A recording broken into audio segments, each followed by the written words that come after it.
اعوذ باللہ من الشیطان اللعین الرجیم بسم اللہ الرحمن الرحیم الحمد للہ وکفا وسلام علی عبادہ الذین اصطفیٰ. درود بھیجیے محمد وعلی محمد.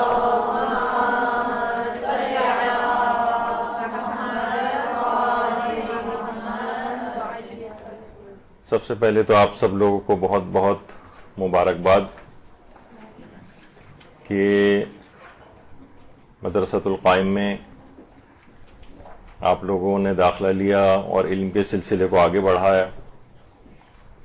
تو پہلی تو مبارکباد اس کی، اور پچھلے ہی دنوں دو مبارکباد کے ایونٹس اور گزرے ہیں. ان میں ایک تو عید زہرا سلام اللہ علیہا،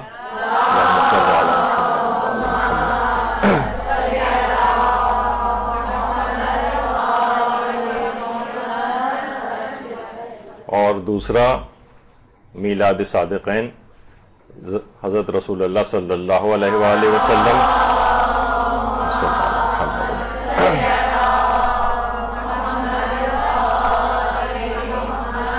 اور حضرت امام جعفر صادق علیہ الصلوۃ والسلام.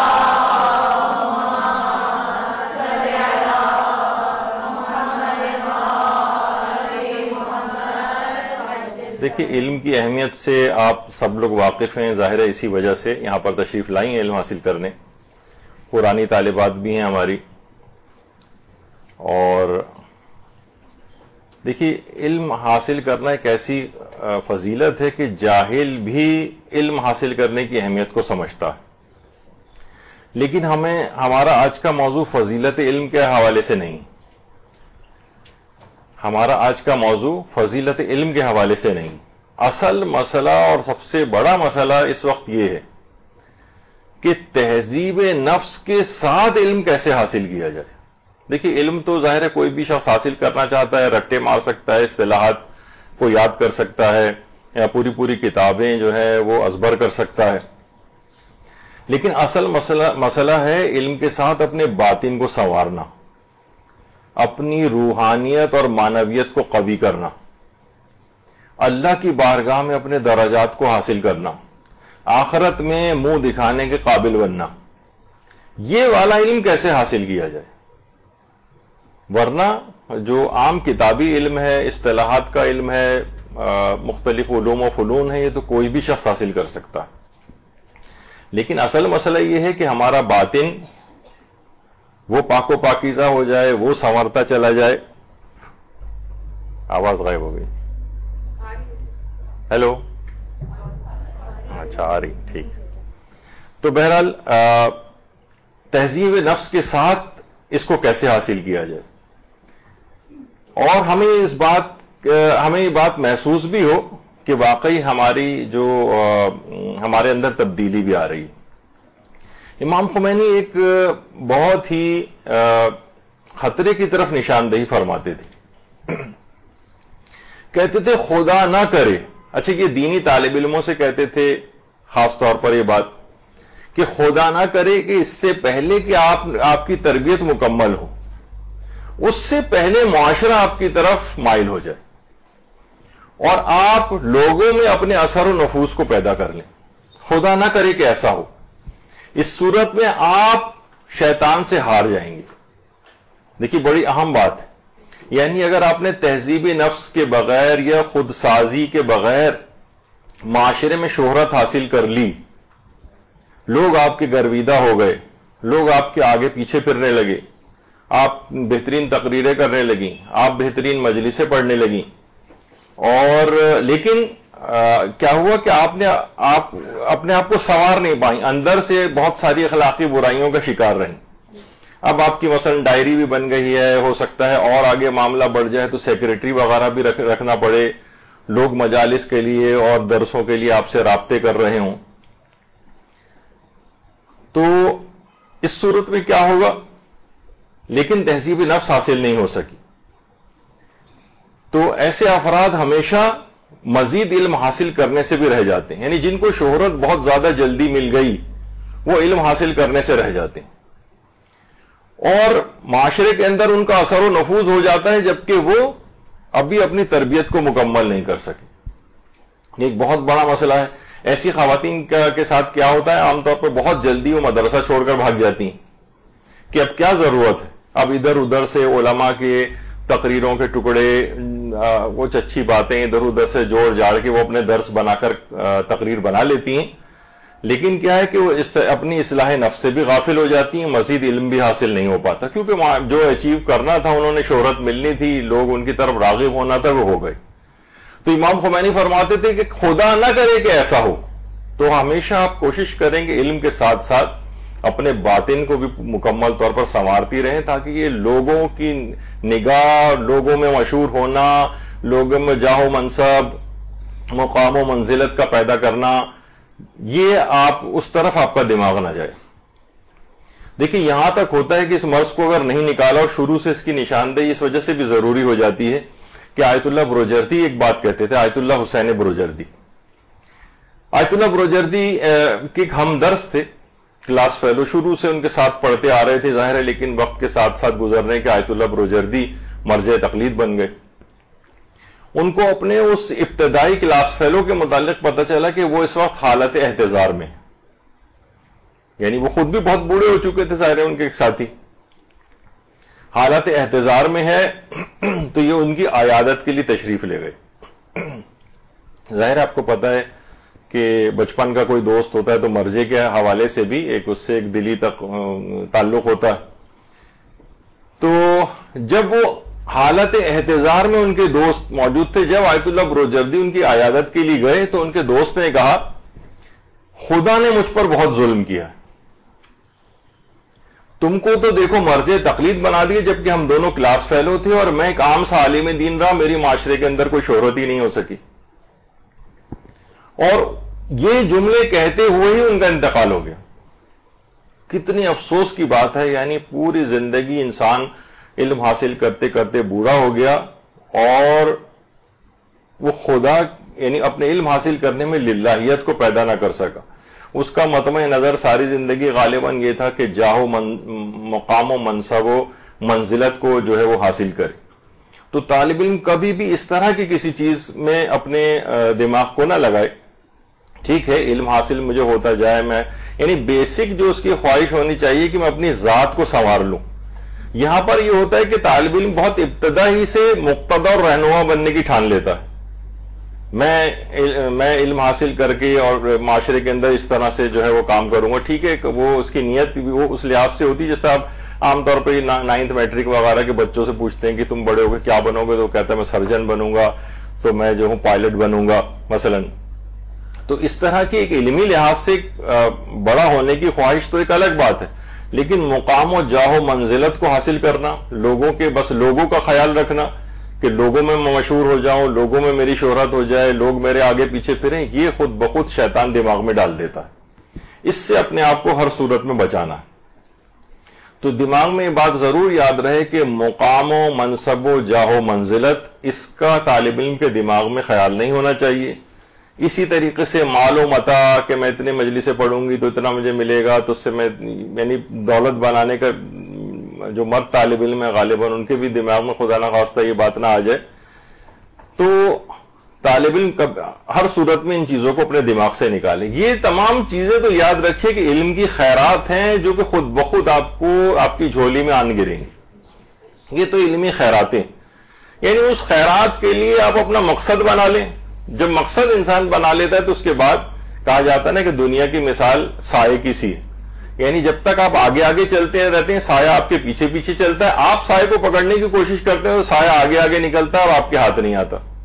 تو دنیا کی بھی بالکل مثال ایسی ہے۔ تو خیراتیں ہیں تو خود بخود مل کر رہیں گی، یہ تو آپ کی جھولی میں آ کر گر جائیں گی، اس کی طرف آپ خیال ہی نہ کریں، بس علم پروردگار کی بارگاہ میں اپنے آپ کو حاضر سمجھیں اور اس کے مطابق اس کے احکامات کے مطابق عمل کرتی جائیں۔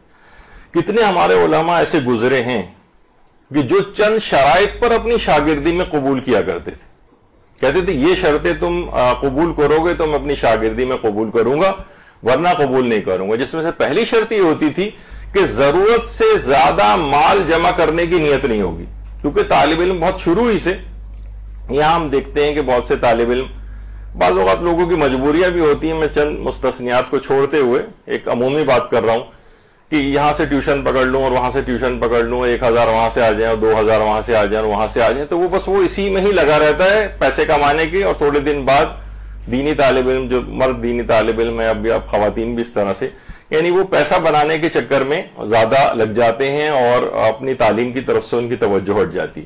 تو یہ فرماتے تھے کہ دیکھو اس صورت میں تمہیں اپنی شاگردی میں قبول کروں گا کہ ضرورت سے زیادہ مال جمع کرنے کی نیت نہیں ہوگی.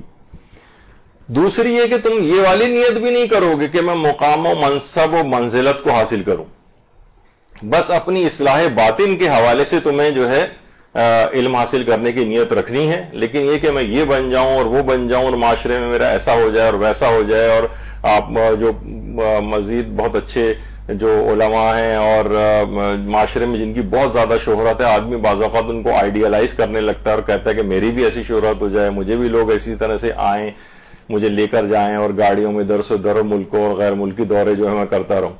تو یہ ایک چیز ہوتی ہے, یہ طالب علم کو دماغ سے نکالنی پڑے گی. وہ کہتے تھے یہ اگر تم اس طرح سے بااثر لوگوں سے تعلقات بنانا اور اس طرح کے مقام اور منزلت کو حاصل کرنے کی نیت یہ والی اگر ہے تو پھر کہیں اور چلے جاؤ, ہمارے پاس آنے کی ضرورت نہیں. دوسری شرط ہوتی تھی.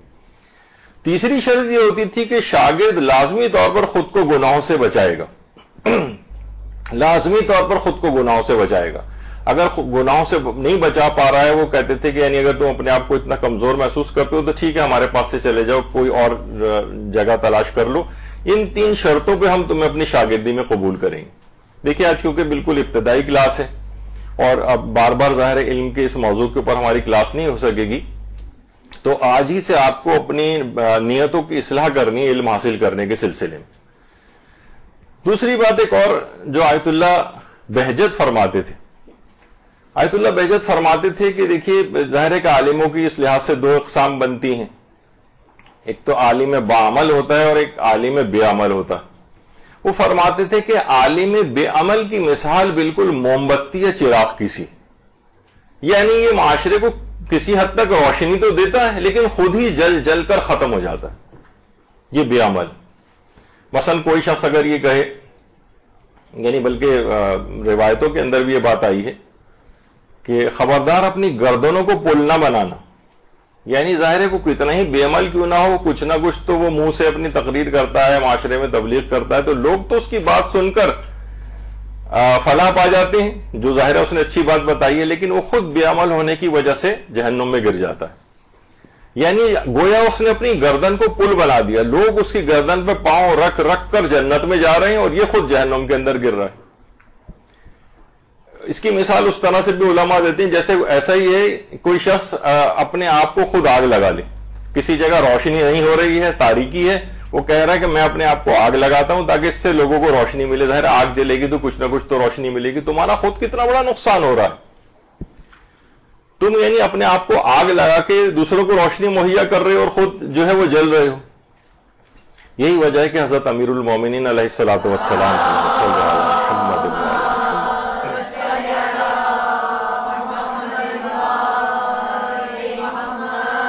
فرماتے تھے کہ قسم ظاہری, میری کمر توڑ دی ہے 2 افراد نے, ایک تو عالم بے عمل نے اور جاہل با عمل نے. کیونکہ دیکھیے جاہل جو ہے نا وہ اپنی زہد نمائی سے لوگوں کو جہالت پر عامل بناتا. آپ نے دیکھا ہوگا بہت ساری خواتین بھی اس طرح کی ہیں کہ الٹے سیدھے قسم کے اعمال انجام دے رہی ہیں, کچھ خیالی قسم کے مستحبات انجام دے رہی ہیں, خرافات کے اوپر عمل ہو رہا ہے, سنی سنائی باتوں کی طرف عمل ہو رہا ہے, سنی سنائی چیزیں اور عملیات پتہ نہیں کون کون سے غیر شیعہ جو افراد نے اپنی طرف سے گھڑ رکھے ہیں وہ لوگ ایک دوسرے کو فارورڈ کیے جا رہے ہیں. باطل عبادات. تو جو جاہل بعمل ہوتا ہے وہ جہالت کو فروغ دے رہا ہوتا ہے,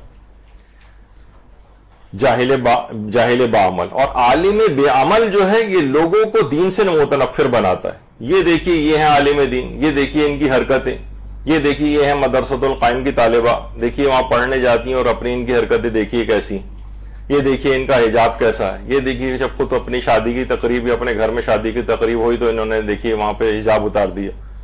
تو کیا ہے کہ جو عالم بے عمل ہے یہ جو طالب علم بے عمل ہے یہ لوگوں کو دین سے متنفر کرتا ہے. حضرت امیر فرماتے ہیں کہ ان دونوں لوگوں نے میری کمر توڑ دی.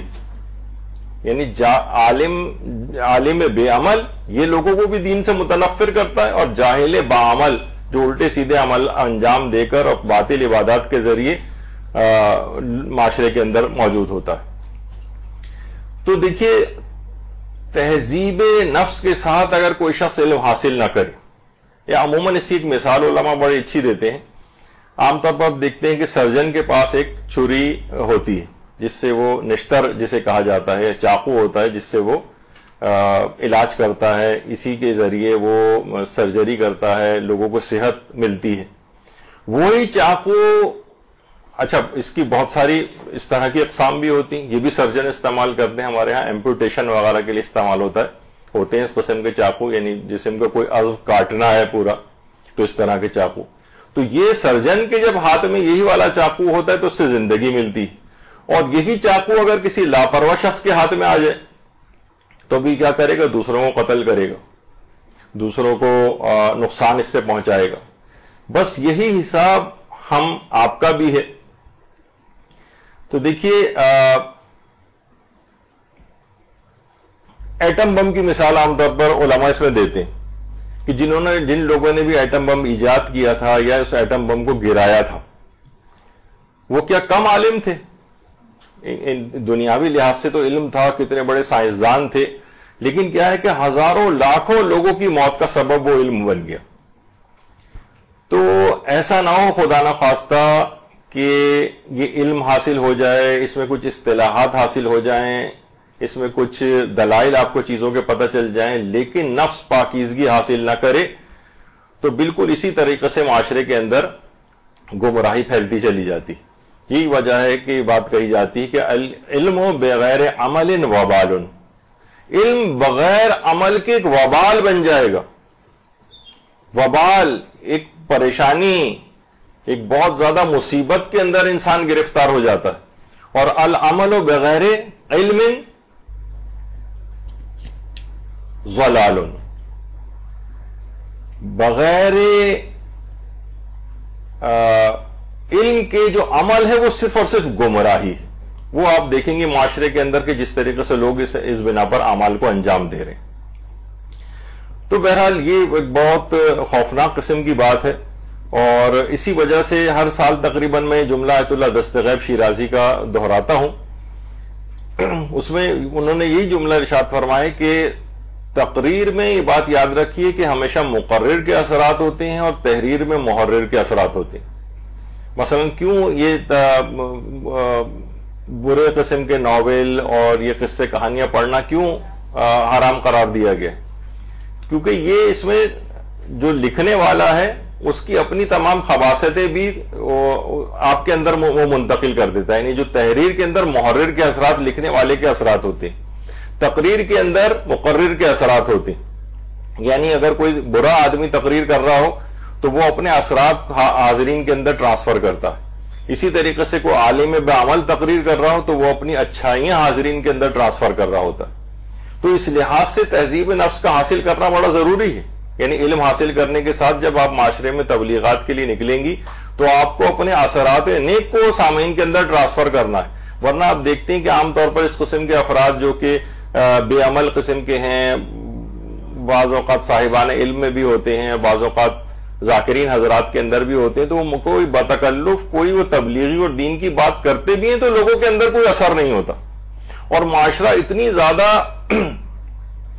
تقریریں سننے کے بعد بھی اس کے اندر کوئی تبدیلی واقع نہیں ہو رہی ہوتی، سوائے اس کے کہ عالم باعمل یا کوئی ذاکر باعمل جو ہے وہ تقریر کر رہا ہو. تو یہ تمام چیزیں ایسی ہیں. اور ایک اور چیز جو امام خمینی خاص طور پر بات بیان فرماتے تھے، وہ کہتے تھے کہ غیر مہذب دل کے اندر جتنے مفاہیم علمی جمع ہوتے چلے جائیں گے، غیر مہذب دل، یہ آپ کا دل اور آپ کی عقل، اس کے اندر جتنے بھی مفاہیم علمی جمع ہوتے چلے جائیں گے، اسی قدر حجابات کے اندر اضافہ ہوتا چلا جائے گا، اسی قدر ظلمانی پردوں کے اندر اضافہ ہوتا چلا جائے گا. یعنی گویا غلاف آپ کے قلب اور دل کے اوپر پڑتے چلے جائیں گے. یعنی یہ جو مفاہیم زیادہ بڑھ رہے ہیں علمی اور دل غیر مہذب ہے تو گویا یہ پردے ہیں جو آپ کے دل کے اوپر پڑتے چلے جا رہے ہیں، یہ سیاہی ہے جو دل کے اوپر بڑھتی چلی جا رہی، یہ ایک بہت بڑا ایک خطرناک چیز ہے، تو اس سے اپنے آپ کو بچانا ہے۔ تہذیب نفس کے ساتھ اب علم کیسے حاصل کیا جائے؟ تہذیب نفس کے ساتھ، یہ آپ نے ابھی تک بڑی تمہید سنی، اس کی علماء کی زبانی کچھ مثالیں سنی۔ سب سے پہلی چیز جو علماء فرماتے ہیں کہ جس سے انسان تہذیب نفس حاصل کر سکتا ہے وہ یہ ہے کہ تہذیب نفس کے سلسلے میں اس کے پاس کوئی استاد موجود ہو۔ استاد جب یہ ہمارے چوتھے امام زین العابدین علیہ السلام ارشاد فرماتے ہیں،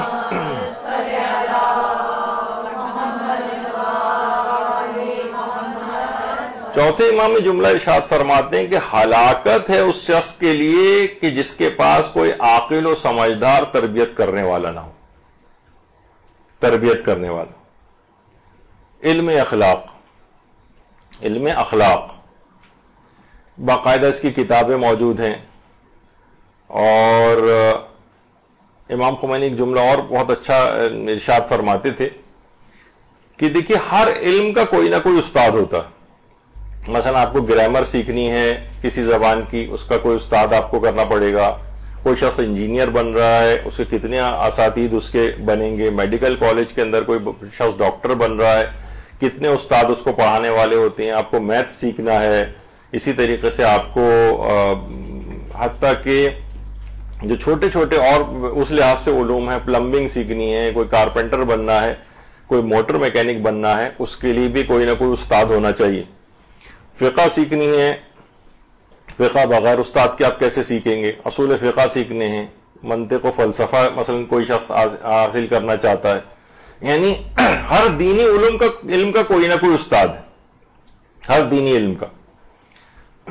تو وہ فرماتے تھے کہ کیسے ممکن ہے کہ علم اخلاق کا کوئی استاد نہ ہو، اور پیغمبر اسلام جب بھی ختمی مرتبہ صلی اللہ علیہ وآلہ وسلم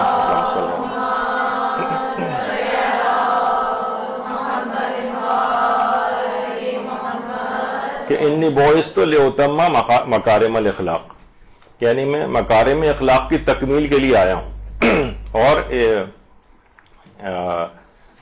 اخلاق کی تعلیم دینے کے لیے۔ تو اس سے آپ اندازہ لگائیں کہ جب یہ ہر چیز کے لیے استاد کی ضرورت ہے تو یہ کیسے ممکن ہے کہ اخلاق کو حاصل کرنے اور تہذیب نفس حاصل کرنے کے لیے کسی استاد کی ضرورت نہ ہو اور انسان خود ہی حاصل کر لے۔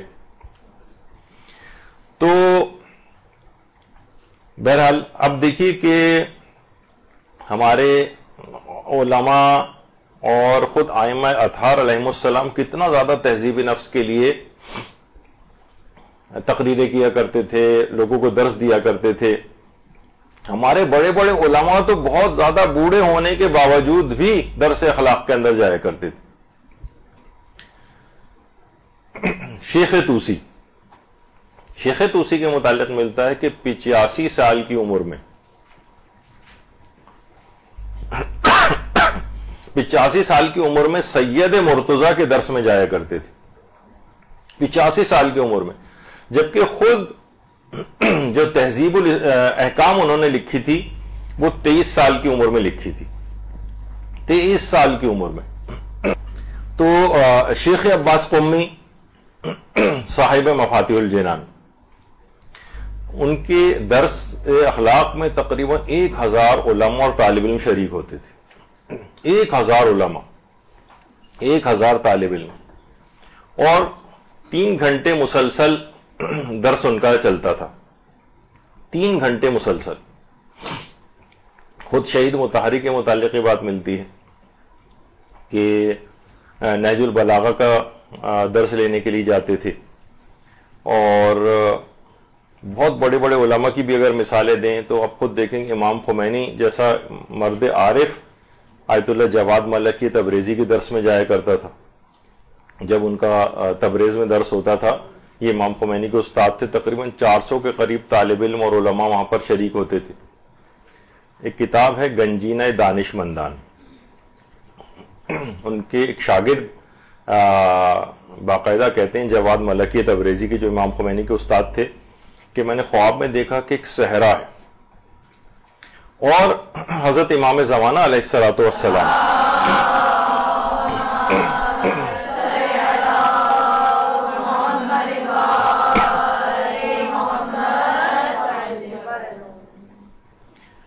امام زمانہ علیہ السلام اپنے ساتھیوں کے ساتھ وہاں موجود ہیں اور لگ ایسا رہا ہے کہ کوئی نماز جماعت وغیرہ ہونے والی.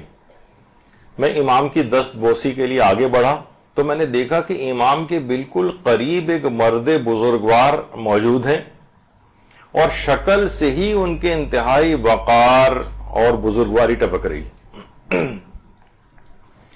میں حیران ہو گیا کہ کون اتنا بڑا عالم دین ہے یہ کہ جو اتنا بڑا مقام اس نے حاصل کر لیا ہے کہ یہ امام زمانہ علیہ السلام کے ساتھ ہے, اتنی قربت اس کو امام کی حاصل ہو گئی.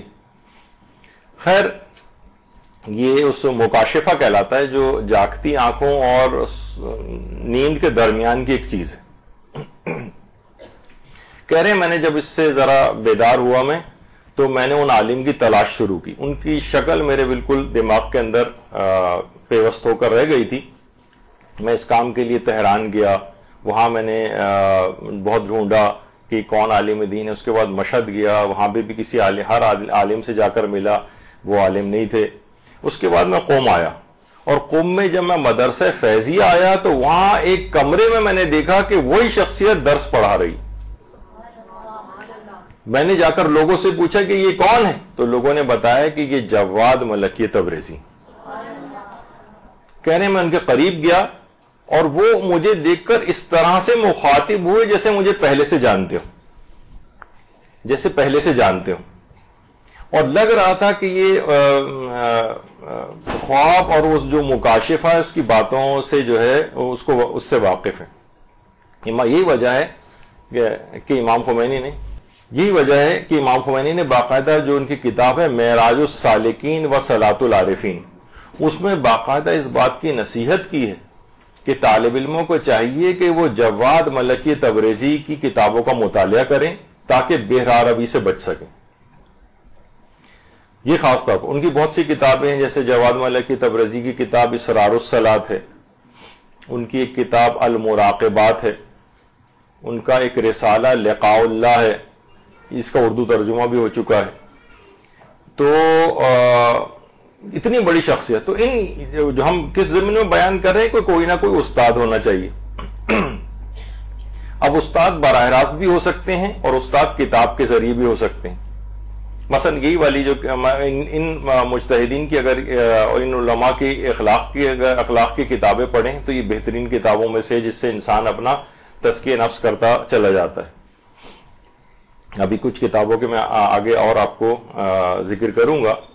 انہی کے ایک شاگرد آیت اللہ جواد ملکی تبریزی کا ایک اور خواب گنجینہ دانشمندان جو کتاب ہے اس کی پہلی جلد کے اندر نقل ہوا ہے. ان کے ایک شاگرد کہتے ہیں کہ توفیقات الہی سے ظاہر ہے ان کے اپنے شاگرد جواد ملکی تبریزی کے امام خمینی اور اس طرح کے بہت سارے ان کے شاگرد معاشرے کے اندر تھے جنہوں نے سیر و سلوک کے منازل جو ہے وہ طے کیے تھے. انہوں نے کہا توفیقات الہی سے کچھ حجابات میرے لیے کھل گئے, حجابات ہٹ گئے, یہاں تک کہ میں نے دیکھا کہ عرش الہی کے نیچے مجھے بہت کچھ نظر آنے لگا. اور میں نے دیکھا, اس وقت میری نگاہ پڑی کہ آیت اللہ جواد ملکی تبریزی نماز میں قنوت کے عالم میں ہے اور انتہائی تضرع اور زاری کے ساتھ قنوت پڑھ رہے ہیں. کہہ رہے میں نے دیکھا یہ خواب میں, یا وہ جو مکاشفی کی ان کی حالت تھی اس کے اندر دیکھا. کہہ رہے ابھی میں یہ دیکھ ہی رہا تھا کہ اچانک سے دروازے کے اوپر دق الباب ہوا, کوئی زور زور سے دروازہ پیٹ رہا ہے. میں نے جا کر دروازہ کھولا تو دیکھا کہ میرے کچھ دوست ہیں جو ہمدرس ہیں, اور وہ آ کر انہوں نے مجھے تعزیت پیش کی اور کہا کہ آیت اللہ جواد ملکی تبریزی کا ابھی انتقال ہو گیا, چلو ہم سب لوگ تعزیت کے لیے چلتے ہیں. یعنی اس وقت جس وقت انہوں نے کو حالت میں دیکھا تھا وہ اس وقت قنوت کی حالت میں جواد ملکی تبریزی تضرع اور زاری کر رہے تھے, اور اسی وقت ان کے مرنے کی خبر ان کو آئی. تو دیکھیے یہ علماء واقعتاً ان کی جو اخلاق کی کتابیں ہیں اس کو لے کے بھی کچھ کتابوں کو اور میں آگے چل کے تذکرہ کروں گا جن کا اردو ترجمے بھی ہو چکے ہیں. ان کو آپ روزانہ لے کے آیت اللہ بہجت تو خاص طور پہ فرماتے تھے کہ ایک ایک صفحہ کم سے کم یا دو دو صفحات صرف روز پڑھے جائیں اور اس پر عمل کیا جائے. ایک صفحہ پڑھیں اور اس پر عمل کریں, ایک اگلے دن ایک صفحہ پڑھیں اور اس کے اوپر عمل کریں. اس سے آپ کا اخلاق تہذیب نفس کے ساتھ علم حاصل ہوتا چلا جائے گا اور اخلاق کے اندر تبدیلی آتی چلی جائے گی. آیت اللہ سید محمد حسین طباطبائی یہ شاگرد تھے آیت اللہ سید علی آقا قاضی طباطبائی کے. الٹے ہاتھ پہ جو ہیں آیت اللہ محمد حسین طباطبائی ہیں, سیدھے ہاتھ پر ان کے استاد آیت اللہ علی آقا قاضی طباطبائی, جو ایک کتاب بھی ہے تاریخ حکما و رفاع متاخر. اس کے اندر یہ بات کہی گئی ہے کہ آیت اللہ علی آقا قاضی جو تھے, اچھا آیت اللہ علی آقا قاضی جو بھی آپ میں سے نجف وغیرہ کی زیارت کے لیے گیا ہوا ہے, تو بادی السلام کا قبرستان جب شروع ہی ہوتا ہے تو اس کے بالکل شروع میں ہی آیت اللہ علی آقا قاضی طباطبائی کی قبر مبارک ہے. جو بھی افراد وہاں سے سامنے سے ہی گزرتے ہوئے چلے جاتے ہیں لیکن ان کی قبر کے اوپر نہیں جاتے. یہاں پہ بھی جانا چاہیے, مقام استجابت دعا ہے. علماء بیان کرتے ہیں کہ جو بھی دعا خاص طور پر علم وغیرہ کے حوالے سے جو یہاں پر یا تہذیب نفس کے حوالے سے جو دعا مانگی جاتی ہے وہ ضرور یہاں پر قبول ہوتی ہے, تو یہاں پر بھی ضرور جانا چاہیے.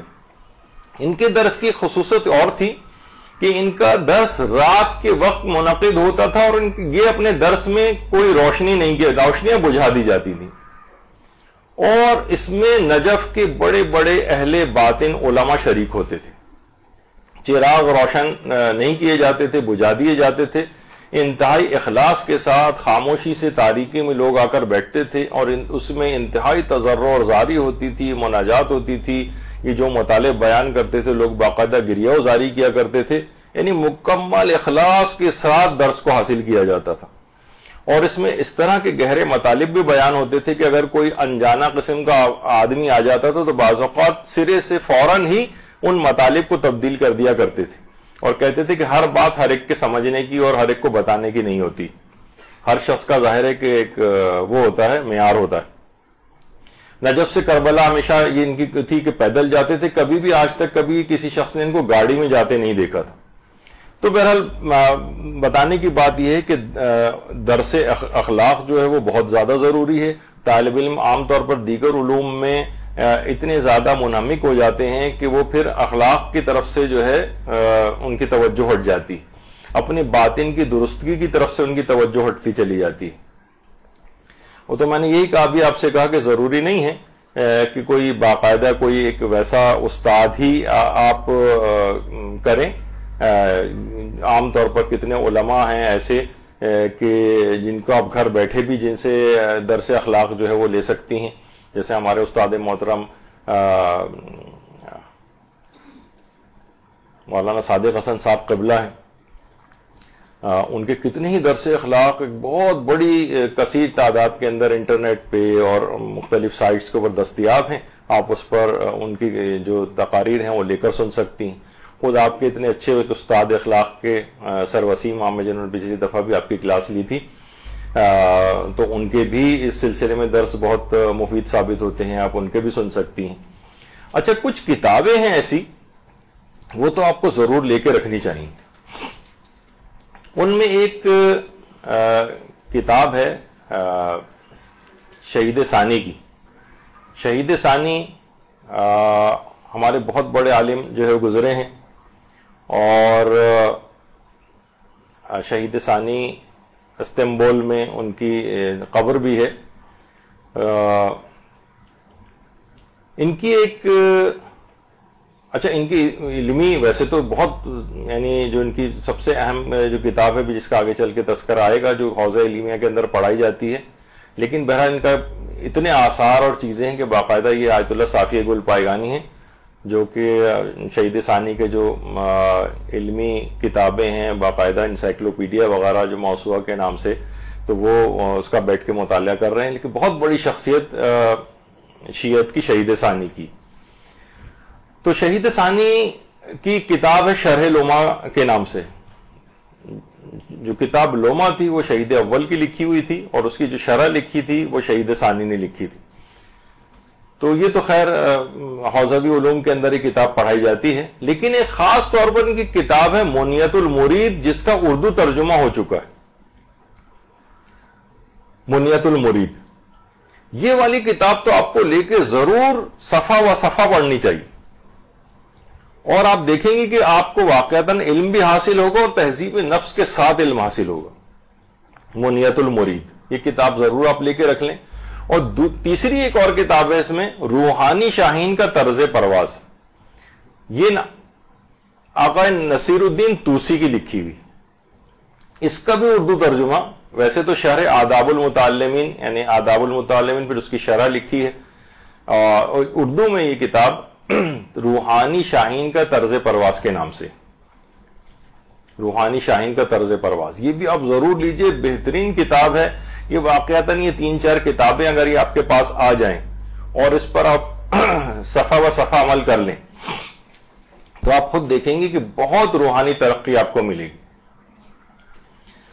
تو پابندی سے اس کتاب کا مطالعہ, ان کتابوں کو پڑھ کر کتنے ہی علماء اور طالب علم ایسے ہیں جنہوں نے اپنے کردار کو سنوار لیا. اس کے علاوہ ایک اور کتاب بھی ہے, وہ ہے معراج السعادہ, جو کہ اردو میں عروج السعادہ کے نام سے, عروج السعادہ. اس کے لکھنے والے ہیں ملا احمد نراقی.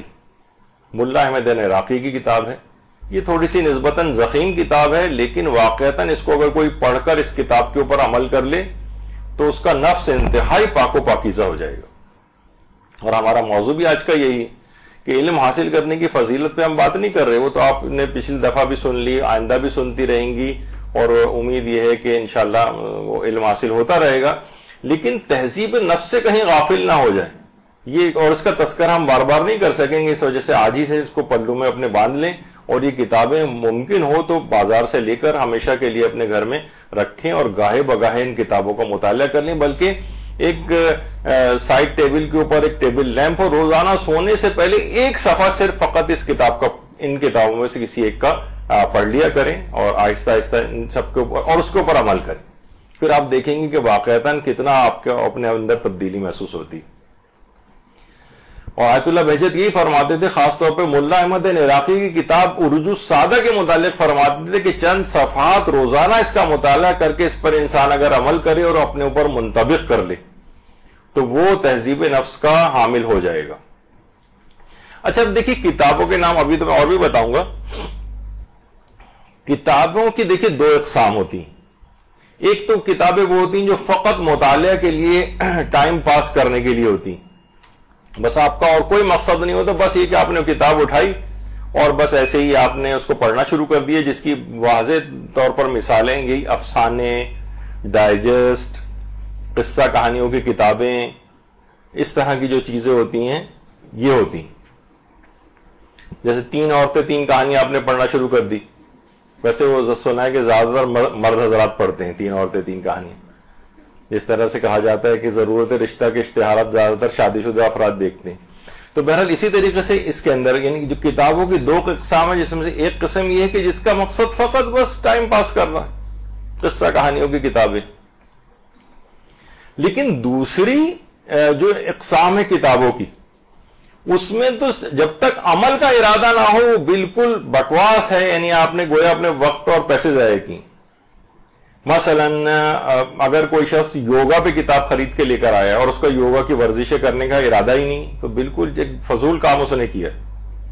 یوگا کی کتاب لانے کا مقصد ہے کچھ نہ کچھ آپ اس کو دیکھ کر آپ اس پہ عمل کریں گے. کچھ آپ ایکسرسائز کی کتابیں لے کر آئی ہیں تو اس کا کچھ نہ کچھ اس کا مقصد یہ ہونا چاہیے کہ اس کے مطابق عمل کریں گے. کوئی شخص چاہتا ہے کہ میرا وزن کم ہو جائے اور وہ وزن کم کرنے کی کتابیں لے کر آئے تو 1000 کتابیں بھی وزن کم کرنے کی پڑھ لے, 1 اونس بھی کم نہیں ہوگا اگر اس پہ عمل نہیں کرے گا.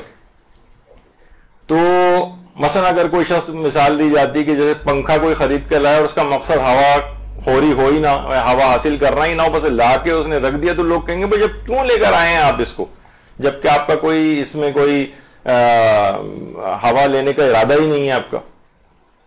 جس طریقے سے کہا جاتا ہے گھروں میں جاگنگ مشین لوگ شوق میں خرید کر لے کے آ جاتے ہیں, اور اس کے بعد میں کہا جاتا ہے کہ صرف نہانے کے بعد تولیہ ٹانگنے کے کام آتی ہے وہ. تو اس کا مقصد کیا ہے, کیوں لے کر آئے ہیں؟ جب تک کہ آپ کا جاگنگ کرنے کا اس کے اوپر ارادہ نہیں ہو تب تک آپ کے لیے وہ مشین لانا بالکل ابس اور بیکار. تو بس بالکل اسی طریقے سے علم اخلاق کی کتابیں آپ لاکھ ان کو صرف وہ ناول کی طرح پڑھنے والی کتابیں نہیں ہوتی جب تک کہ آپ کا اس کے اوپر عمل کرنے کا ارادہ نہ ہو. تو یہ بہت اہم بات ہے. تو اسی طریقے سے جو آپ نے کتابیں سنی اس میں ایک کتاب تذکرۃ المتقین بھی ہے. مجھے ابھی تک یہ پتا نہیں ہے کہ اس کا اردو ترجمہ ہوا ہے یا نہیں ہوا ہے. بہرحال یہ کتابیں، یہ جو کتاب ہے تذکرۃ المتقین، یہ 3 بڑے علماء اخلاق کی تحریروں، ان کے خطوط اور جو دستور العمل وہ اپنے طالب علموں کو دیتے تھے اس پر مشتمل.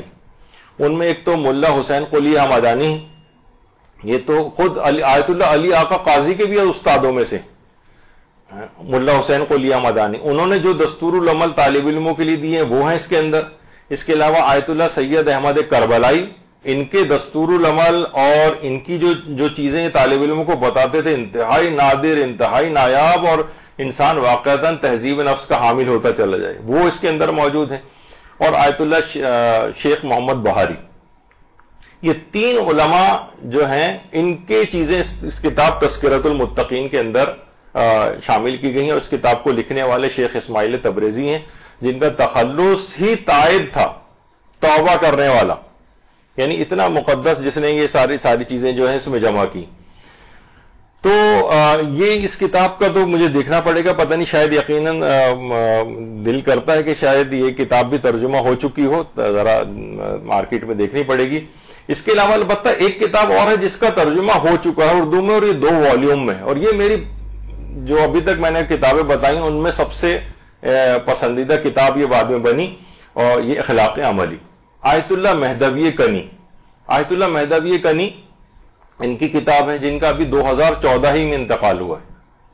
اس کا بھی اردو ترجمہ ہو چکا ہے اور 2 والیوم کے اندر ہے. اس کا بھی اگر روزانہ ایک صفحہ پڑھا جائے تو یہ انسان واقعتاً تہذیب نفس کی طرف اپنے آپ کو لے جا سکتا ہے.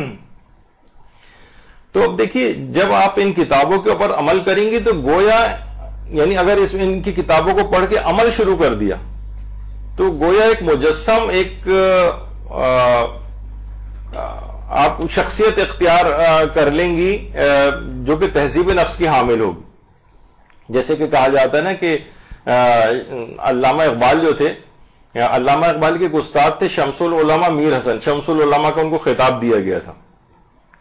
تو لوگوں نے علامہ اقبال سے پوچھا تھا کہ آپ کے جو استاد تھے شمس العلماء میر حسن، انہوں نے کوئی کتاب بھی لکھی تھی؟ تو علامہ اقبال کہتے تھے کہ ان کی زندہ کتاب میں خود ہوں، میں خود ہوں.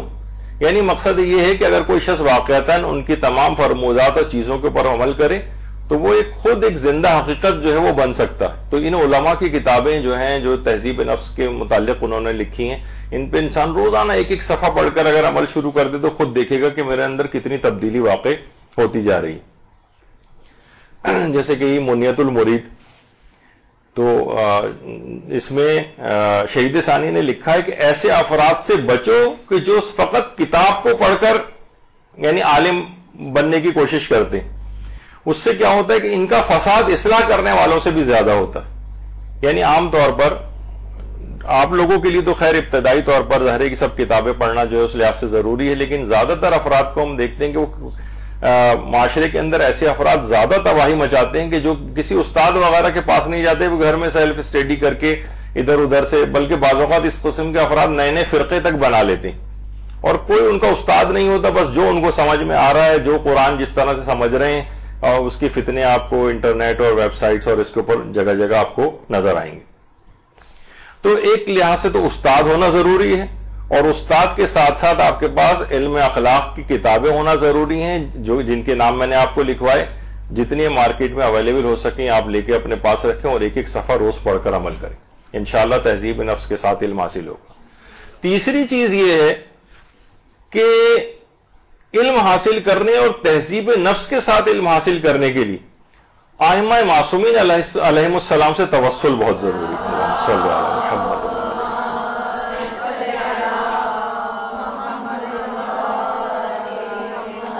دیکھیں، علم کے خزانے ان شخصیات کے پاس ہیں. کیا یہ ممکن ہے کہ کسی شخص کی مرضی کے بغیر، اس سے توسل کیے بغیر اس سے وہ خزانہ حاصل کیا جا سکے؟ یہ ممکن نہیں. جب تک ان شخصیات کو راضی اور خوش نہیں کیا جائے گا تو ممکن ہے کہ علم اس لحاظ سے حاصل ہو جائے آپ کو، لیکن تہذیب نفس کے ساتھ حاصل نہیں ہو سکے گا۔ مثلا چوری کر کے کوئی سامان مثلا اٹھا کر لے جائے کسی جگہ سے، تو وہ چوری شدہ غصبی سامان تو اس کے پاس آ سکتا ہے اور اس سے کچھ اپنے آپ ظاہر دنیاوی حالات کو بہتر بھی بنا سکتا ہے، لیکن وہ بابرکت مال اس کے لیے نہیں ہوگا۔ تو ائمہ معصومین سے توسل بہت ضروری ہے۔ آیت اللہ سید عبدالعلی سبزواری، یہ بھی ہمارے بڑے علماء، مجتہدین اور بڑے عارف شخصیات کے اندر سے گزرے ہیں۔ اس قدر توسل کرتے تھے، اس قدر ائمہ کو یاد کر کے گریہ کیا کرتے تھے کہ گریہ کر کر کے نابینا ہو گئے تھے اور آنکھیں اندر کی طرف دھس گئی تھیں آنکھیں اندر، اس قدر گریہ کرتے تھے، جس کی ایک وجہ علماء یہ بھی بتاتے ہیں کہ وہ مکاشفے کے ذریعے کربلا کے مناظر کو ایک مرتبہ اپنی آنکھوں سے دیکھ لیا تھا۔ ایک عمل ہے کہ جس میں کربلا کے واقعات کو دیکھا جا سکتا ہے، جو بہت بڑے علماء اور ان کو، اور آج تک کوئی پورے ان واقعات کو نہیں دیکھ سکا، اور جہاں تک مختلف علماء کے بیانات ملتے ہیں کہ شہزادہ علی اکبر علیہ السلام کی خیموں سے روانگی کے بعد کے مناظر کو کوئی شخص وہاں تک پہنچنے کے بعد اس سے زیادہ آگے نہیں جا سکتا، یعنی اس سے پہلے اس کی حالت غیر ہو جاتی ہے، اس سے پہلے ہی وہ بیمار پڑ جاتا ہے، اور یہی آیت اللہ عبداللہ سبزواری کے ساتھ ہوا۔ یعنی روتے روتے اس قدر جب بھی یاد آتی تھی اس قدر روتے تھے کہ بہرحال کہا جاتا ہے ان کے متعلق کہ زہد و تقوی میں سلمان زمانہ کہے جاتے تھے، اور گریہ و زاری کے اعتبار سے یعقوب زمان کہا جاتا تھا۔ خیر یہ چیزیں بہت زیادہ اس طور پر آج کل کے دور میں ذرا فتنہ انگیزی بھی اس کے اندر آ گئی کہ ہر عالم کو کسی نہ کسی بڑی شخصیت سے جو ہے وہ کر دیا جاتا ہے کہ یہ ان کی مثل ہے اور ان کی مثل ہے، یہ اس طرح سے بہرحال اس کو پسندیدہ نہیں سمجھا گیا۔ تو بہرحال ان کی کثرت گریہ سے اس قدر امام کو یاد کر کے روتے تھے کہ آنکھیں چلی گئی تھی، اور باقاعدہ جو نجف میں مسجد سبزواری ہے وہاں پر ان کی قبر مبارک بھی۔ تو ائمہ سے توسل، امام خمینی کے متعلق بھی یہ بات کہی جاتی ہے کہ جتنے عرصے بھی امام خمینی نجف اشرف میں رہے تھے، جتنے عرصے بھی تقریباً روزانہ ہی حرم امیر المومنین جاتے تھے زیارت کے لیے، اور جبکہ سمجھیں کہ 50 درجے جو ٹیمپریچر وہاں پر شدید گرمی نجف میں ہو رہی ہوتی تھی، اس قدر بڑھاپے کے عالم میں بھی، اتنی کمزوری کے عالم میں بھی، جس میں روزہ تقریباً 18 گھنٹے کا ہوتا تھا، تمام روزے رکھا کرتے تھے، اور نماز مغرب و عشاء اور تمام نوافل ادا کرنے کے بعد افطار کیا کرتے تھے۔ اور نجف میں تقریباً 15 سال تک بالکل ایسا ہی معمول رہا ہے، اور زیارت جامع کبیرہ جس کو پڑھنے میں تقریباً گھنٹہ بھر لگتا تھا، رات کو حرم امیر المومنین میں قبر حضرت امیر کے قریب بیٹھ کر اس زیارت جامع کبیر کو پڑھا کرتے تھے۔ یعنی ان تمام دعاؤں، اذکار، زیارات، ائمہ سے توسل، اتنے علم کے باوجود بھی ان تمام چیزوں سے انسان کو اٹیچ رہنا چاہیے، بالکل، حتیٰ کہ دعا اور اس سے بھی غافل نہیں ہونا چاہیے۔ طالب علم عام طور پر سوچتا ہے کہ بس میں علم حاصل پڑھوں گا تو علم حاصل ہو جائے گا، نہیں، دعائیں بھی ساتھ ساتھ کریں۔ امام خمینی کے متعلق بھی کہا جاتا ہے کہ جس وقت فرانس میں وہ جلا وطن تھے تو باقاعدہ امام خمینی نے قوم کے 3 علماء کو خطوط لکھے تھے اور کہا، اور ان سے خصوصی دعا کی گزارش کی تھی انقلاب کی کامیابی کے سلسلے میں۔ تو دعاؤں سے انسان کبھی بھی غافل نہیں ہو سکتا۔ طالب علم کو بھی چاہیے کہ اپنی علم کے لیے، اپنی تہذیب نفس کے لیے مسلسل دعائیں بھی کرتا رہے۔ قصص العلماء جو ہمارے ایک عالم کی کتاب ہے علامہ تنکابنی کی، قصص العلماء، اس میں ایک واقعہ ہے آیت اللہ سید محمد باقر وحید بہبہانی کا۔ اب یہ بہت مشکل نام آتے ہیں، اور عام طور پہ لوگ اعتراض بھی کرتے ہیں ہم پہ کہ بھئی آپ کچھ زیادہ ہی عالموں کا تذکرہ اس کے اندر کرنے لگے۔ تو دیکھیے عام طور پر ائمہ معصومین کے سب یہ غلاموں کا تذکرہ ہو رہا ہے، اور اتنے بڑے بڑے مقامات کو ان لوگوں نے حاصل کیا ہے، ان کی باتیں لوگوں کو پتہ نہیں چلتی ہیں۔ اور آیت اللہ باقر وحید بہبہانی وہ ہیں کہ جنہوں نے اخباریت کو باقاعدہ شکست دی تھی۔ آپ کو پتہ ہے کہ ایک فرقہ ایک زمانے میں ابھرا تھا جو اجتہاد و تقلید کا انکار کرنے والا تھا، تو آیت اللہ باقر وحید بہبہانی نے ان کو شکست دے دی تھی۔ یہ اس قدر اتنا علم رکھنے کے استاد الکل فی الکل کہا جاتا ہے، کہ اس قدر توسل کے اوپر یقین رکھتے تھے کہ زیارت سید الشہداء کے لیے جب یہ تشریف لے جاتے تھے، اللہم صلی علی محمد و آل محمد،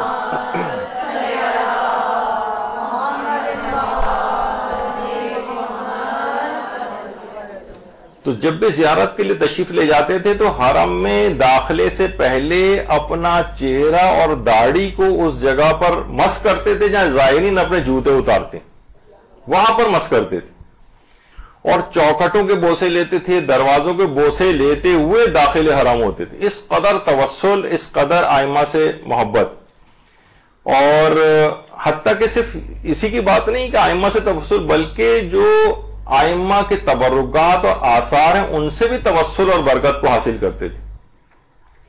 محدث قمی شیخ عباس قمی جو صاحب مفاتیح الجنان ہیں، یہ نعمت اللہ جزائری کے متعلق، جو ہمارے کتنے بڑے عالم گزرے ہیں، صاحب انوار النعمانیہ جنہیں کہا جاتا ہے، نعمت اللہ جزائری، ان کے پاس، یہ ان کی قبر مبارک، ان کے پاس یہ بتا دوں کہ جو قبر ہے ان کی، یہ لورستان ایران کے اندر جو ایک صوبہ ہے ان کا، وہاں پر ہے۔ مطالعے کے لیے نعمت اللہ جزائری کے پاس چراغ کے تیل کے پیسے نہیں ہوتے تھے، تو چاند کی روشنی کے اندر پڑھا کرتے تھے، جس کی وجہ سے آنکھیں بہت کمزور ہو گئی تھی۔ چاند کی جیسے جیسے چاند جا رہا ہے ویسے ویسے مدھم پڑتی جا رہی ہوتی تھی روشنی، اسی کے اندر، چاند کی روشنی کے اندر جو ہے وہ پڑھا کرتے تھے۔ تو اپنی آنکھوں کی روشنی کے لیے قبر سید الشہداء کی مٹی کو اپنی آنکھوں کے اوپر لگایا کرتے تھے، اور اس سے اپنی آنکھوں میں کی روشنی میں اضافہ کرتے تھے۔ اللہم صلی علی محمد۔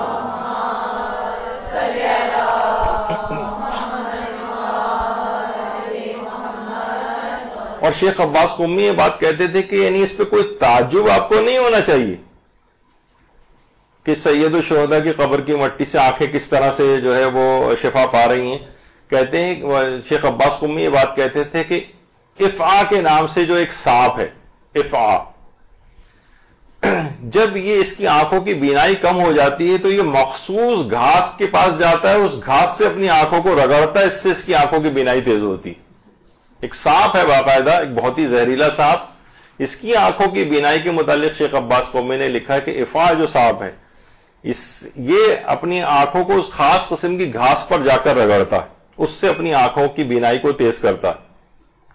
تو فرماتے ہیں کہ پھر یہ کیسے تعجب کیا جا سکتا ہے کہ قبر یعنی ایک گھاس کے اندر تو یہ صلاحیت شفا ہو سکتی ہے کہ کسی کی آنکھوں کو بینائی مل رہی ہے کسی جانور کے، تو یہ کیسے ممکن ہے کہ قبر سید الشہداء کے متعلق انسان شک کرے کہ اس سے یہ شفا یابی حاصل نہیں ہو سکتی؟ تو وہ خود فرماتے ہیں کہ میں خود قبر سید الشہداء کی مٹی کو، جب میری آنکھیں کمزور ہوتی ہیں تو میں، اور اس کے ساتھ ساتھ میں قبور ائمہ کی جو مٹی ہے اس کو میں اپنی آنکھوں کے اوپر لگاتا ہوں، یعنی اس سے بھی توسل اور شفا یابی کو جو ہے حاصل کرتا ہوں۔ تو اور امید ہے مجھے کہ اس سے میری دنیا اور آخرت دونوں میں میری آنکھیں اب روشن رہیں گی اور وہاں پر مجھے کوئی تاریکی کا سامنا نہیں کرنا پڑے گا۔ اللہم صلی علی محمد۔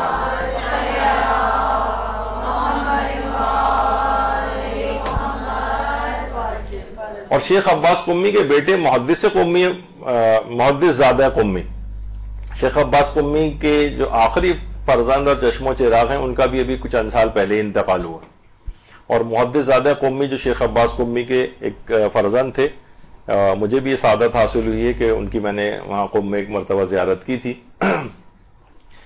تو وہ یہ فرماتے ہیں کہ وفات سے اپنی 2 سال پہلے شیخ عباس قمی کی آنکھوں میں شدید تکلیف ہو گئی تھی، شدید درد تھا، شدید تکلیف تھی، آنکھیں بالکل کھل نہیں رہی تھیں، پڑھنا ان کا تقریباً ناممکن ہو گیا تھا، مسلسل گریہ کر رہے تھے کہ شاید خاندان پیغمبر مجھ سے ناراض ہو گیا کہ میں اب علوم کو دیکھ کر نہیں پڑھ پا رہا ہوں۔ تو ان کے بیٹے کہتے ہیں میں نے دیکھا کہ وہ بیٹھے جو ہے زار و قطار رو رہے ہیں اور کہہ رہے ہیں کہ میں تو پڑھ ہی نہیں پا رہا ہوں۔ تو بہرحال انہوں نے کہا کہ میری جوانی کا دور تھا، ان کے بیٹے کہتے ہیں میں مدرسے پڑھنے چلا گیا، جب وہاں سے واپس آیا تو دیکھا شیخ عباس قمی نے کتابیں بکھیری ہوئی ہیں ان کے سامنے پھیلی ہوئی ہیں اور اس میں سے مطالب کو لکھ رہے ہیں اور آنکھیں بالکل ٹھیک ہیں. کہا کہ بابا جان یہ کیا ہوا, یہ آپ کی آنکھیں کیسے صحیح ہو گئی؟ جب میں گیا تو اس وقت تو آپ بہت شدید تکلیف میں تھے, ممکن ہی نہیں تھا کہ کوئی چیز دیکھ کر پڑے. تو انہوں نے کہا کہ بیٹا تمہارے جانے کے بعد میں نے وضو کیا اور قبلہ رخ ہو کر میں نے اصول کافی جس میں ائمہ اطہار کی احادیث ہیں اس کی تحریر کو اپنی آنکھوں سے لگایا, اور آنکھوں سے لگانا تھا کہ میری آنکھوں کا تمام درد و تکلیف اسی وقت دور ہو گئی. اور اس کے بعد ان کے بیٹے کہتے ہیں کہ وفات تک شیخ عباس قمی کی آنکھوں میں کوئی تکلیف سرے سے وارد ہی نہیں ہوئی.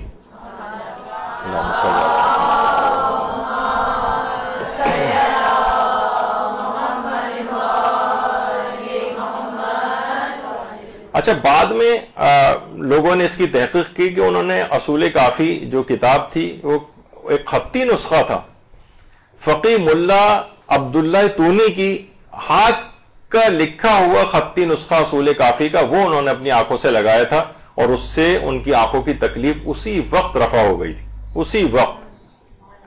تو یہ جو تحریریں ہیں ائمہ اطہار کی, تو ائمہ صرف نہ صرف ائمہ سے توسل بلکہ ان کی احادیث تک سے توسل اختیار کرتے ہیں علماء. اور کہا جاتا ہے کہ جس وقت ان کا مشہد میں قیام تھا شیخ عباس قمی کا, تو ان کا 3 سال کا ایک بیٹا تھا جو کہ بیمار ہو گیا تھا. اچھا, شیخ عباس قمی کے بہت زیادہ وہاں پر ایران میں باقاعدہ ان کے خطی نسخوں کی نمائش وغیرہ بھی ہوتی ہے, ایک ظاہر کہ علمی جگہ ہے, وہاں پر وہ لوگ اس قسم کا کام بھی کرتے ہیں. تو بہرحال 3 سال کا ان کا بیٹا بیمار پڑ گیا. اچھا, دوا کچھ ایسی طبیب نے لکھی تھی کہ جس کے اندر اس دوا کڑوی تھی, اس کے اندر کچھ شکر اور چینی وغیرہ ملانی تھی. ان کی اہلیہ نے کہا کہ میں چمچہ لے کر آتی ہوں, تو شیخ عباس قمی نے انہیں روک دیا. کہا میں اپنے دانے ہاتھ کی انگلی سے خود دوا کو چینی شکر کو حل کروں گا. اس ہاتھ سے میں نے ائمہ اطہار کی ہزاروں احادیث کو لکھا ہے, میں ان سے شفا اور صحت یابی کی امید رکھتا ہوں.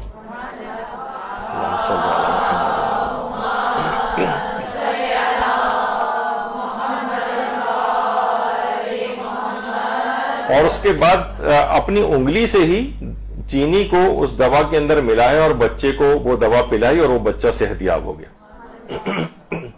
تو آپ نے دیکھا یہ ہے نورانیت, یہ ہے یقین, یہ ہے توسل, یہ ہے برکات علم. روزانہ صبح کا آغاز جو آپ کریں تو ائمہ سے اسی طرح سے توسل کریں. علم حاصل کرنے کا جو توسل ہو, تہذیب نفس کے ساتھ علم حاصل کرنے کا توسل, اور توسل کس سے کریں؟ جو شہر مدینۃ العلم اور باب مدینۃ العلم ان سے توسل کریں.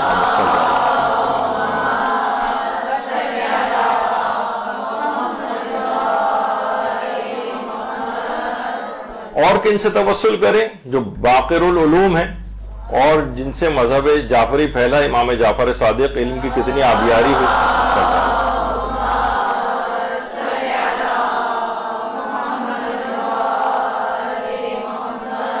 اور ان کے علاوہ جو خود ہمارے اپنے زمانے کا امام ہے, امام زمانہ علیہ الصلوۃ والسلام.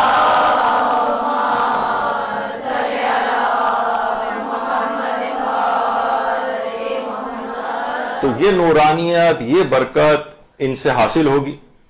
یعنی علم کے خزانے, اگر علم ان کی بارگاہ سے ہمیں حاصل ہو تو اس کے ساتھ لازم ہے کہ تہذیب نفس حاصل ہوگی.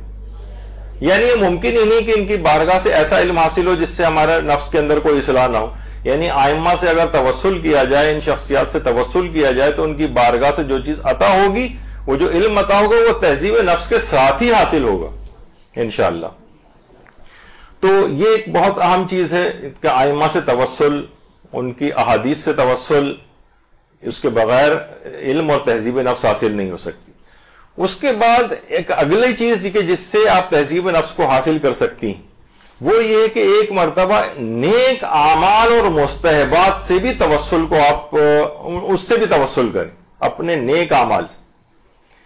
یعنی مستحبات کے اوپر آپ کثرت کے ساتھ عمل کرنا شروع کر دیں.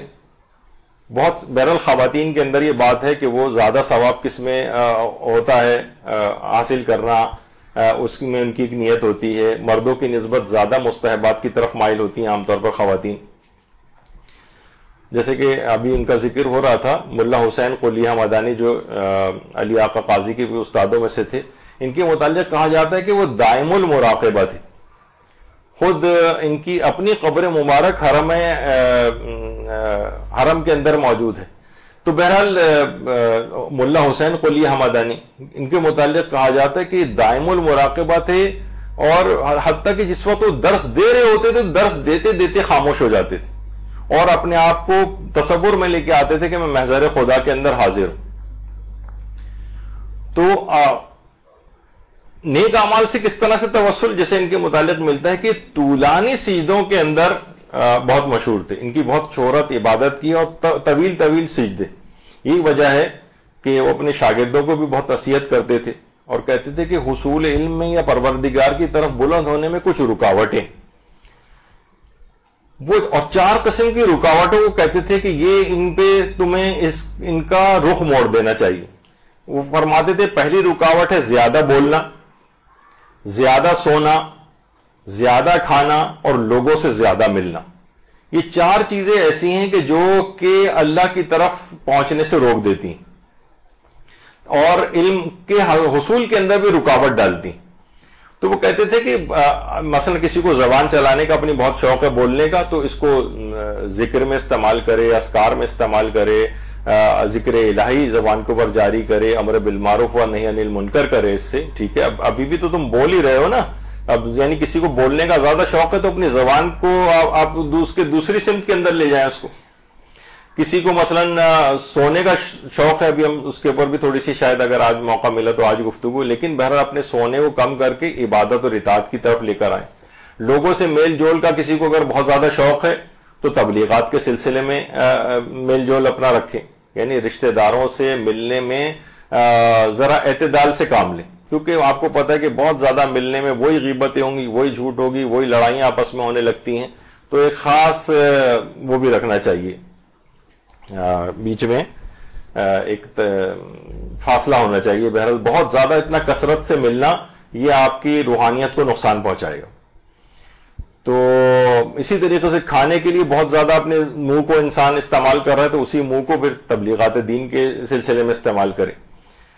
تو ملا جو حسین قلیہ مدانی تھے یہ ایک چیز اور بہت کہتے تھے، بڑی اس کی تاکید کرتے تھے. اس میں اگرچہ نسبتاً شروع میں ذرا مشکل لگتا ہے یہ والا عمل، وہ کہتے تھے رات کے وقت سجدے میں جا کر 400 مرتبہ اگر کوئی شخص ذکر یونسیہ لا الہ الا انت سبحانک انی کنت من الظالمین، یہ اگر کوئی شخص 400 مرتبہ 400 دفعہ ایک ساتھ نہ پڑھ سکے تو 20 دفعہ سے شروع کرے، 50 تک لے جائے، پھر تھوڑا سا اور بڑھا دے.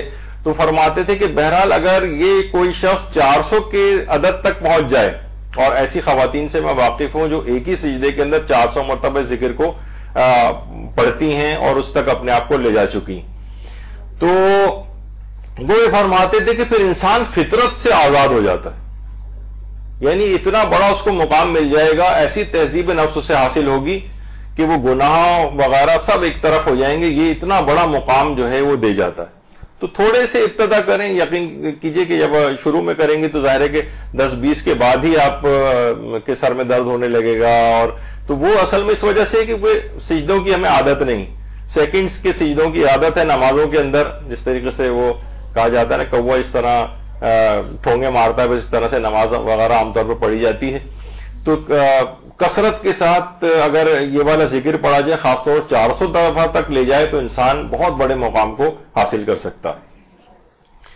اور یہ خود یہ بھی ایک ضروری چیز ہے جس میں ان کے متعلق ہی بات ملتی ہے ملا حسین قلیہ مدانی کی، کہ ان کے والد خاص طور پر ان کے لیے دعا کرتے تھے، ان کے والد، کہ میرا بیٹا عالم دین بنے. جبکہ ان کے والد پہلے گلہ بانی وغیرہ کیا کرتے تھے، جانور وغیرہ چراتے تھے، پھر اس کے بعد کفاش ہو گئے تھے، یہ موچی اور جوتے بنانے والا وغیرہ کا کام کرتے تھے، لیکن اپنی اولاد کے لیے عالم دین بننے کی دعا کرتے تھے.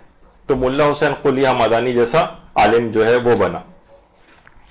اور علماء جو یہ خاص طور پر ان مستحبات، یعنی ایسا نہ ہو کہ علم حاصل آپ کرنے جائیں تو ان چیزوں سے آپ بالکل لا تعلق ہوتی چلی جائیں کہ ٹھیک ہے ہم علم حاصل تو کر رہے ہیں لیکن ان کی کیا ضرورت ہے کہ ہم یہ والی چیزیں ان مستحبات کے اندر پڑھیں.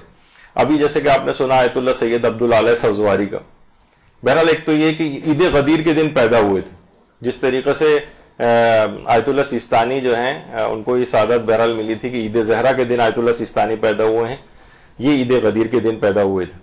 ان کی خصوصیت یہ تھی کہ عبداللہ سبزواری کی دیکھیں ایک مرجع مجتہد کتنی زیادہ مصروفیات ان کے پاس ہوتی ہیں، لیکن اس کے باوجود ہر ہفتے میں ایک قرآن کی تلاوت کر کے ختم کیا کرتے تھے، ہر ہفتے پورا ایک قرآن ختم کرتے تھے، اور رات کے وقت روزانہ زیارت امیر المومنین کے لیے جاتے تھے، لوگوں کو امر بالمعروف اور نہی عن المنکر بہت زیادہ کیا کرتے تھے، اور مستحبات کے اوپر عمل کرنے کی بہت ہی زیادہ تاکید کرتے تھے، اور کسی بھی واجب نماز کے بعد نوافل کو کبھی بھی ترک نہیں کرتے تھے۔ یہ خاص ان کی ایک سیرت کا پہلو تھا، بہت خاص سیرت، اور خاص طور پر جو زیارت اتباط عالیات یعنی جو ائمہ معصومین کی زیارت ہے، اس کو تو دو افراد کے لیے کہتے تھے اتنی مؤثر ہیں کہ جیسے کوئی حد اور انتہا نہیں۔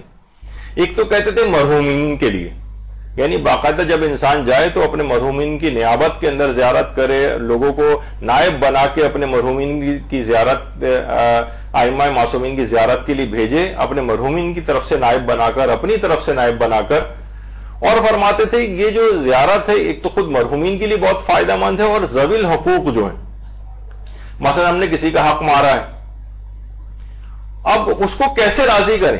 وہ مثلا چلا گیا تو کہتے تھے کہ اس کے لیے بھی زیارت کا ثواب بہت ہی زیادہ مؤثر، کہ اگر آپ نے زیارت کا ثواب ایسے افراد کے لیے بخش دیا کہ جن کے آپ نے حق مارے ہیں، کوئی مالی یا کوئی اور تکلیف پہنچائی ہے، تو یہ جب ثواب ان کے سامنے رکھا جائے گا تو لازمی وہ اس ثواب کو لے کے آپ کو معاف کر دے گا۔ تو یہ خاص طور پر، اور خود زیارت امام حسین علیہ السلام کے لیے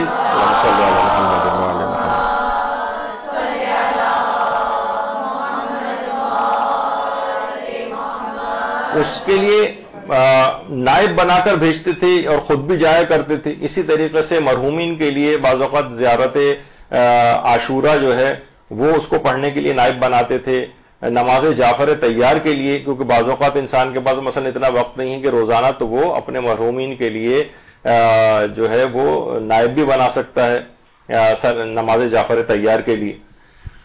تو دیکھیے یہ سب چیزیں، واقعات اور قصے جو علماء کے بھی بیان ہو رہے ہیں، جو قرآن کے اندر بھی ہے کہ یا رسول کو سورہ یوسف کا جو قصہ ہے ایک بہترین قصہ بیان کر رہے ہیں، تو اس کی وجہ یہ ہوتی ہے کہ تاکہ جو یہ قصے ہیں یہ صاحبان عقل کے لیے یہ عبرت کا باعث ہوتے ہیں، یعنی ہمیں یہ جو ہم تمام علماء کے جو قصے آپ کے سامنے بیان ہو رہے ہیں، تو اب دیکھیں نا کہ جو علماء آپ کے سامنے ہوتے ہیں ان کی 70 80 90 100 سال کی عمروں کا پورا نچوڑ اور آپ کو جو ہے اس قصے کے اندر پتہ چل جاتا ہے کہ یہ مقام انہوں نے کیسے حاصل کیا۔